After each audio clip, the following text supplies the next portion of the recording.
The utility company, depending on which one you talk to, will tell you various times. But listen, folks, in order for them to have real-time tracking, your meter has to stay on all the time. And even if it's not sending your data, your next door neighbor's meter is going to say, hello, number 9, are you awake? Then your meter wakes up and says, okay, I'm number 9, yes, I'm awake.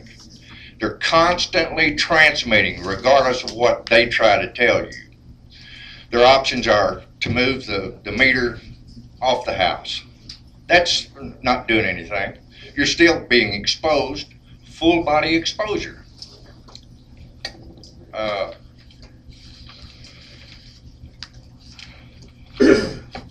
These meters are dangerous. And when I say dangerous,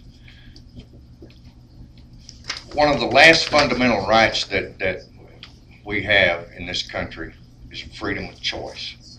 If I want a 16-ounce Coca-Cola, I want to be able to go to McDonald's and get one.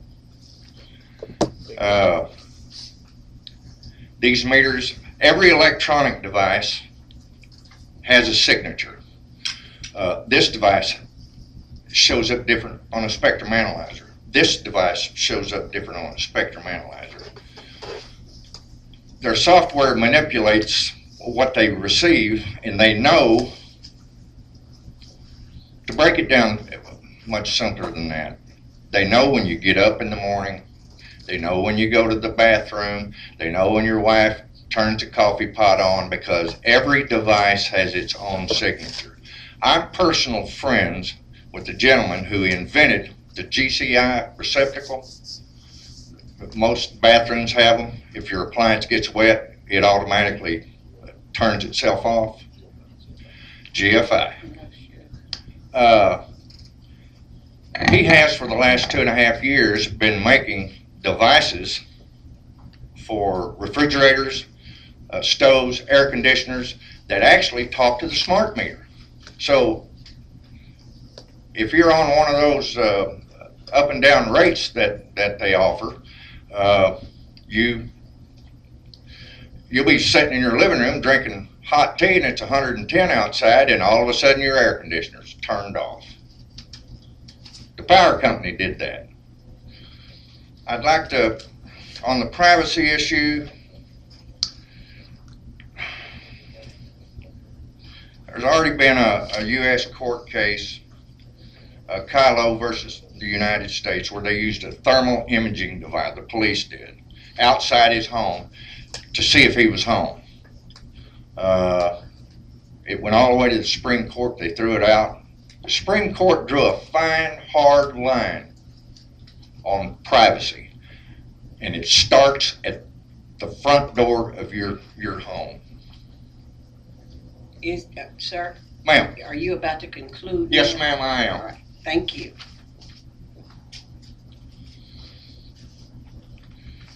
We must address the violations of our 4th, 5th, and 14th Amendments of the United States Constitution.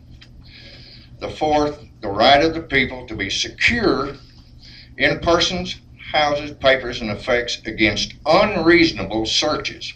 Right now, the police department can call up whatever utility you're with and say, hey, I need Joe Schmo's records without a warrant. They do it all the time with the telephone company without a warrant. The 5th Amendment, nor shall private property be taken for public use without just compensation.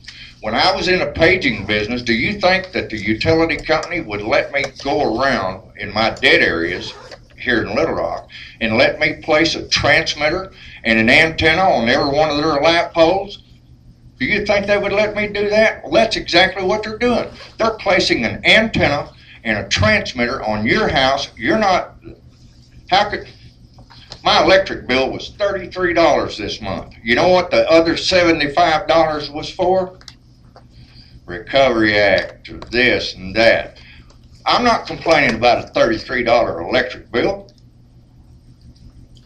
How's this smart meter going to help all those other charges they keep throwing in at you?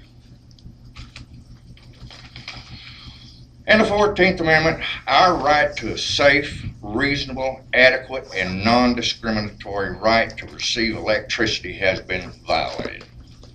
We should have the option of whether or not we want to expose our grandmothers and our grandfathers and children that are housebound 24/7, and they're being bombarded with microwave radio frequency 24/7.